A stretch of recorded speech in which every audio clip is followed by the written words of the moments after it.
دیروز شروع بابو همه جمع بودن و با حسابی که اجازه بود که یک حساب علمی هست که از قدیم مردم با این حساب روزهای رو مقرر میکنن اکثریتی از روی شروع علما با این حساب روزی این رو روزی یکشنبه هفته باید پنجشنبه اکتبر اعلام کردم که باید همه با شما پیروی از بعضی‌هایی که از شروع علما بسیار اگر خطا کرده باشند اونها گناهکار هستند اما با شما هیچ گپی نیست.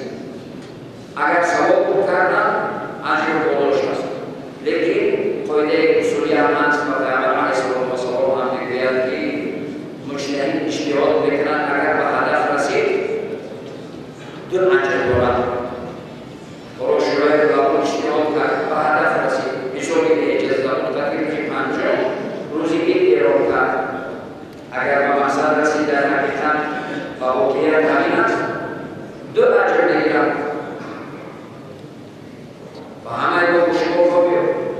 اگر فرض کردیم که خطا هم کردم در اینجا میگوید که یک اجر میگیرد. این اجر به خاطر خطا نیست، این اجر به خاطر که حساب کردند و محنت کردند و زحمت کشیدند و جمع آمدند و سوال جواب کردند و بحث کردند و به خلاصه آمدند.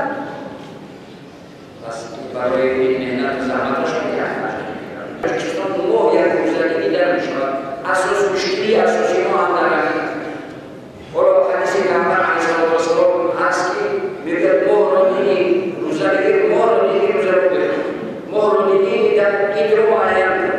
لیکن یک روزگی رو حتی دو روزگی تا 48 ساعت ماهی نو در تاجیکستان دیده نمیشود، چرا که تاجیکستان گواهی به اعتبار بعضی از چیزا و چیزی گواهی با سال